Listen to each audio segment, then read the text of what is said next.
I'm Jess, a 26-year-old nurse who's seen enough to know life ain't always a smooth ride. The day that rock band rolled into town was a break from the usual chaos. Their music was my escape, something my soul craved more than my next breath. That night, I decided to let loose, heading to their concert alone, not knowing it'd change my life. The arena was packed, the air electric with anticipation. I wove through the crowd, finding a spot that felt like it was made just for me. That's when I bumped into him, literally. A tall guy with a mischievous smile, wearing a band tee that looked like it had seen better days. "Hey, watch it!" I snapped, more out of surprise than annoyance. "Sorry, didn't see you there," he replied, his grin widening. "You here alone?" "Yeah, and by the looks of it, so are you." I shot back, my defenses up. He laughed, a sound that seemed to cut through the pre-concert buzz. "Name's Tom. And yeah, I wouldn't miss this for the world. These guys are like the soundtrack to my life." "Jess," I said, offering a hand grudgingly. His grip was firm, reassuring somehow. "Same here. Grew up with their music."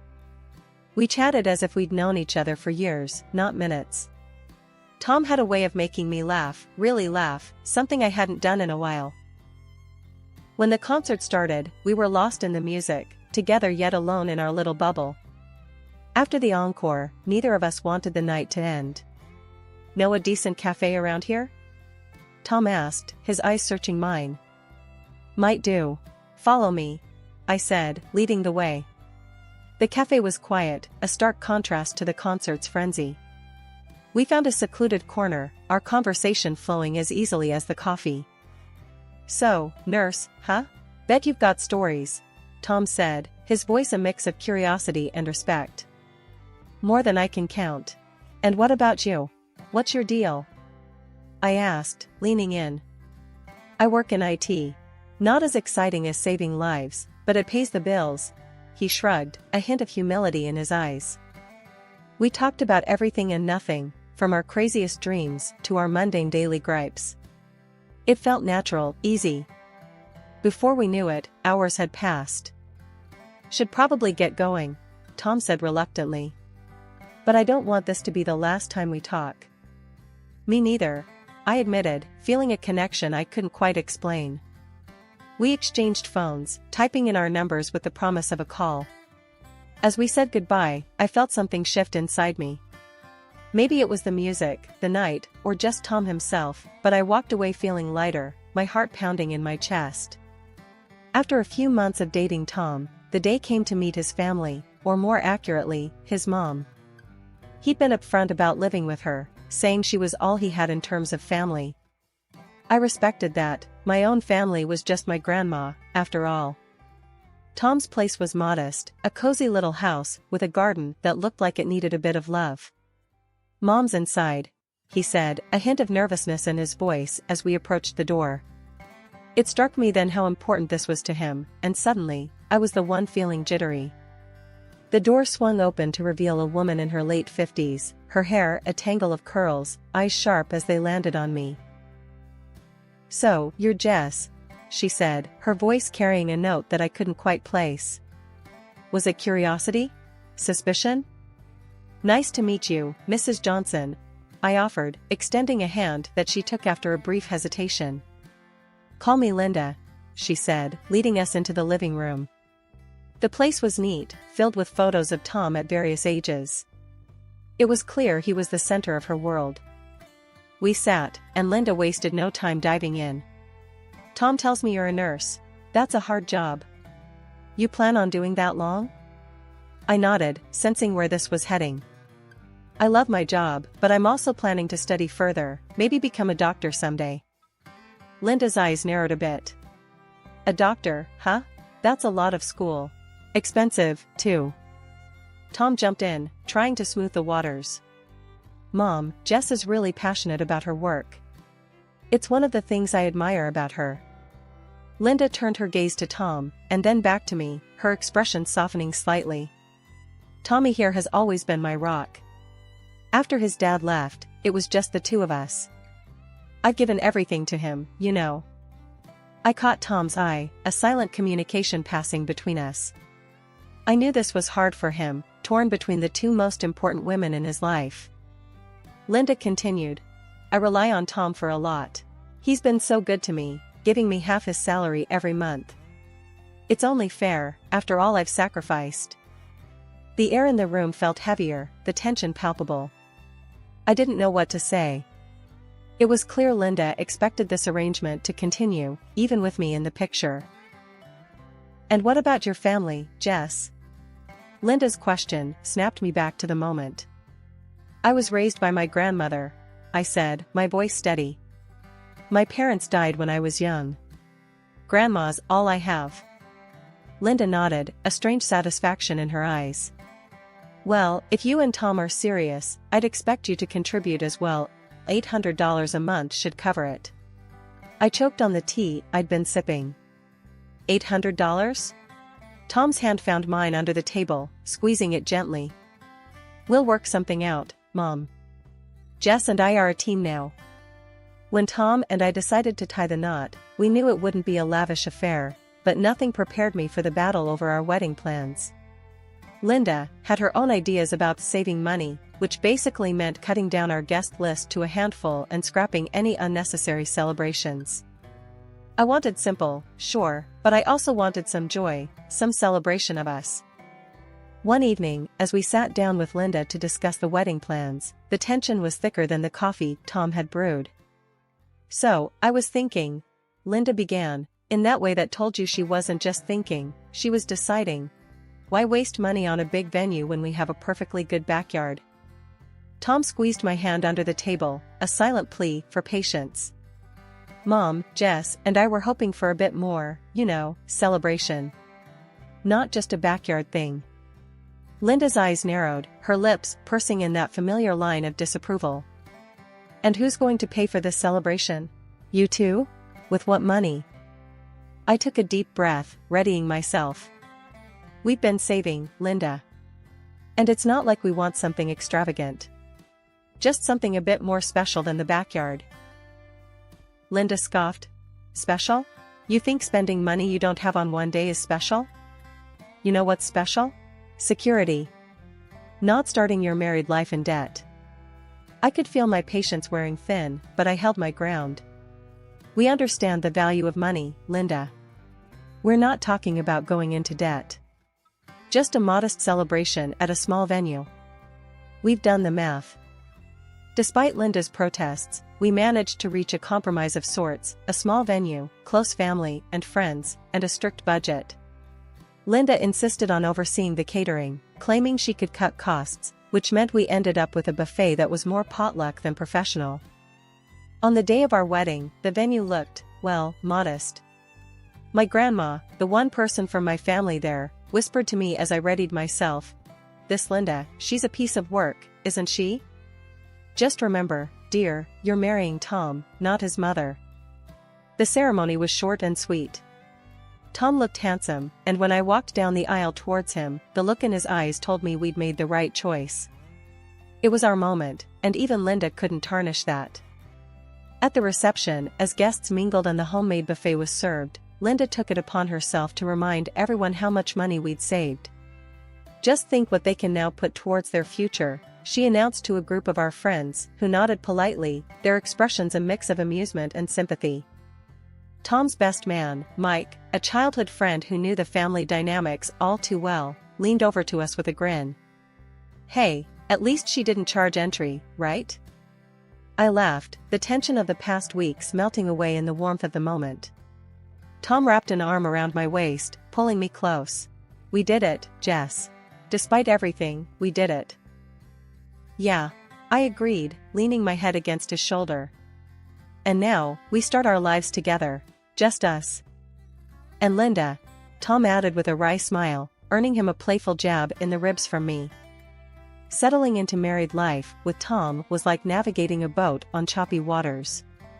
Our tiny rented apartment became our haven, a place where we planned to build our future together.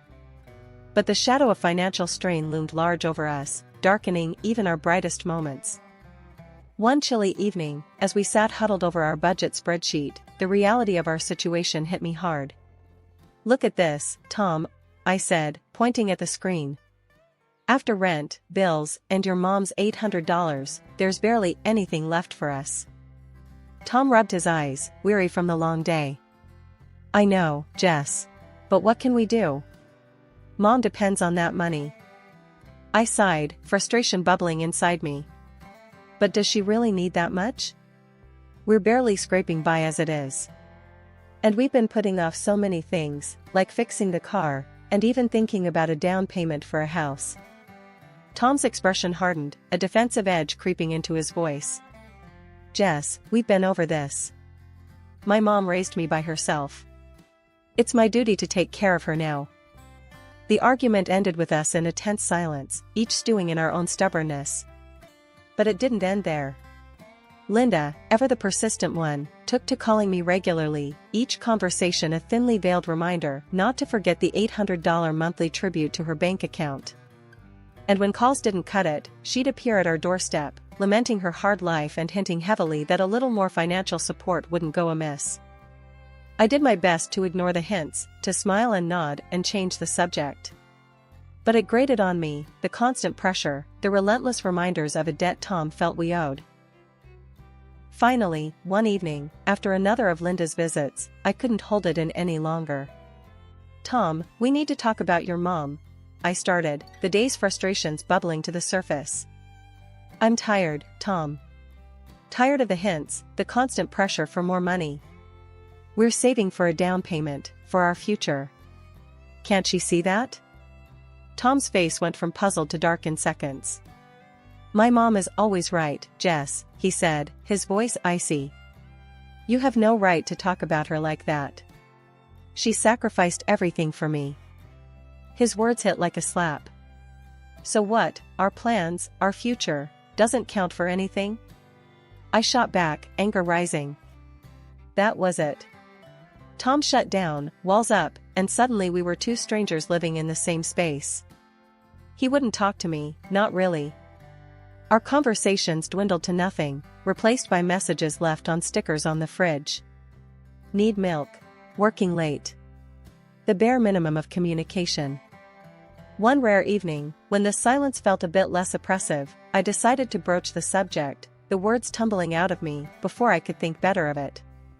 Tom, do you ever think about, us having kids? Tom, who'd been half focused on some bills, looked up, his expression unreadable.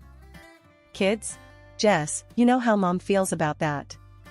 She's already stretched thin with just us helping out. Yeah, but it's not about her, is it? It's about us, what we want, I said, a hint of desperation creeping into my voice. Tom sighed, setting the bills aside. I know, but think about it. The money, the time. How are we supposed to manage all that? Plus, Mom, she's outright against it. Says it's too much expense, too much hassle. I felt a flash of anger, frustration. So, what? Her word is law now? What about what we want, Tom? What about our life together? The room went quiet again, the air thick with words we couldn't seem to say. Tom finally broke the silence. I just don't think now's the right time, Jess. Maybe later, when things are better. The next day, Linda's unannounced visit threw gasoline on the already smoldering embers. I heard you two talking about kids, she started, her tone accusatory as if the mere thought was an affront to her. Yeah, so? I said, my patience worn thin. Linda's eyes narrowed. So, you think you can just bring kids into this mess? You can barely take care of yourselves. Where do you think the money for that will come from? Out of what you should be giving me. Her words stung, not because they were true, but because of the blatant disregard for our autonomy, our desires as a couple. It's our life, Linda. Our decision. I shot back, my voice firm. Your decision? No, my son's decision. And he knows better than to make a foolish mistake like that, Linda countered, her voice rising. The argument spiraled from there, voices raising, words that couldn't be taken back flying between us. It ended with me saying something I'd never thought I'd have to. Maybe we shouldn't see each other for a while. This is too much. Linda left in a huff, and Tom, when he found out, sided with her. Our home felt more like a battleground, each of us entrenched in our positions, the idea of starting a family now a no man's land between us. It started with a phone notification that blinked innocently enough, but held a punch that knocked the wind out of me. Tom had transferred $1,000 to his mom this month, not the usual $800. My mind raced, confusion and anger swirling together. When I confronted him, his response was as cold as the look in his eyes. "It's my decision, Jess. It's for my mom," he said, his voice flat, leaving no room for discussion. "But we agreed on a budget, Tom. We have our own needs, our own plans. How could you just change that without even talking to me?" I shot back, my voice rising with every word. Tom shrugged, a dismissive gesture that stung more than I expected. "Things change. I don't have to consult you on everything." That was the moment I felt it, the crack in what I thought was solid, the betrayal of our partnership. But the worst was yet to come. Days later, a friend from work, Carrie, called me, her voice hesitant. "Jess, I hate to be the one to tell you this, but I think you should know." She trailed off, the pause heavy with dread. "What is it, Carrie?" I urged, a sinking feeling in my stomach. "I saw Tom's profile on a dating site. He even messaged me, not realizing who I was at first." "I'm so sorry," she finished, her voice a mix of sympathy and discomfort. My world stopped. The air left my lungs in a rush, and I felt dizzy. "Are you sure?" I managed to whisper, clinging to a thread of hope that it was all a mistake. "Yes, I'm sure. I can send you the screenshots if you want," Carrie offered, and true to her word, she did. The evidence was undeniable.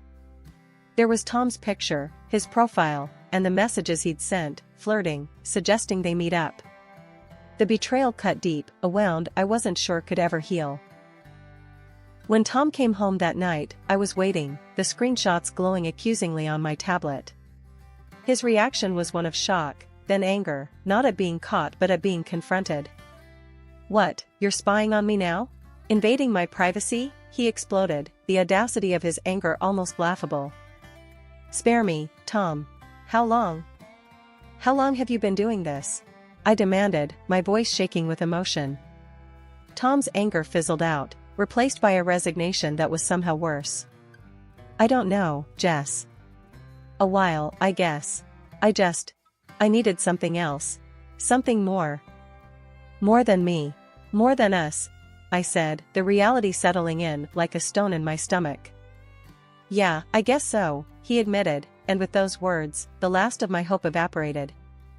"I want a divorce," I said, the words tasting bitter on my tongue. Tom looked at me then, really looked at me, and for a moment, I saw a flicker of the man I married.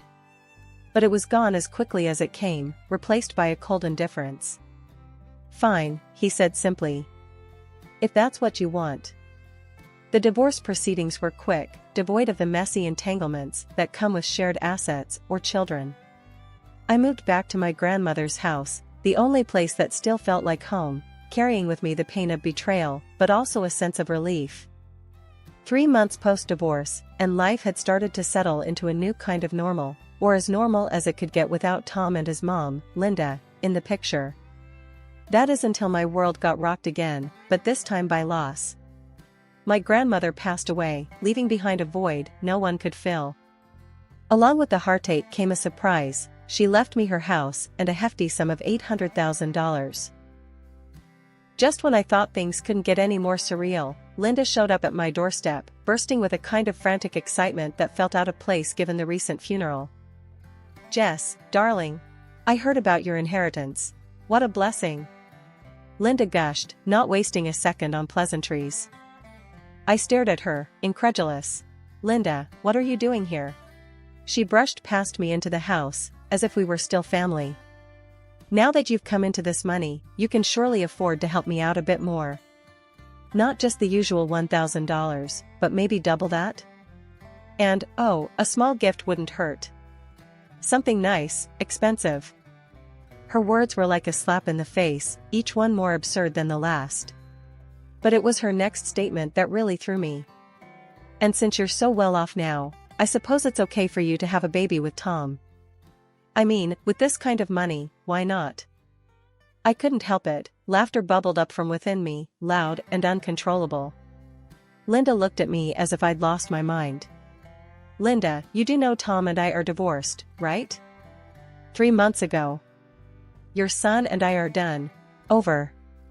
The look on her face was priceless, a mix of shock, disbelief, and something that looked suspiciously like panic. Divorced? But Tom never said. Why would he hide that? Maybe because he didn't want to crawl back to Mommy's house? Or maybe he thought you'd cut him off financially? I shrugged, the absurdity of the situation not lost on me. Linda fumbled for her phone, dialing Tom in a frenzy. The conversation was short and heated, her voice rising with every word until she finally hung up, her face pale. He said it's true. Said he didn't tell me because he wanted to maintain independence. Independence. Now he tells me this, when we could have been rich. Linda, it's time for you to go, I said, my patience wearing thin. She stood, defeated, but then, with a last-ditch effort, she turned to me. Jess, can't you reconsider? For the sake of the family? Tom made a mistake, but surely. I cut her off with another round of laughter. Linda, there is no family, not between me and Tom. And after everything, you really think I'd go back to him? Please, leave. One morning, as I sat in the kitchen with a cup of coffee, the sun casting gentle patterns on the table, there was a knock at the door. Hesitant, I approached, half expecting Linda or, worse, Tom, to be on the other side. Instead, I found an old friend from nursing school, Maya, her face bright with a smile that was both comforting and contagious. I heard about your grandma, Jess. I'm so sorry. And then I heard about, well, everything else, Maya said, stepping inside as I waved her in. We sat down, and over coffee, we caught up on life, on the turns mine had taken, and on her adventures since we last spoke. It was Maya who, after hearing my story, looked me dead in the eye and said, Jess, it's time. Time to move on, for real. You've got this chance, this freedom. What's stopping you from taking the leap? Her words struck a chord. I've been thinking, I started, my mind racing with possibilities. Maybe it's time to go back to school, like I always wanted. Get that degree, move into a field I'm passionate about. Yes. Maya clapped her hands, her excitement palpable. That's the spirit. Look, life's thrown you some curveballs, but you're still standing. And now you've got this incredible opportunity to do something just for you. The conversation with Maya lit a fire under me.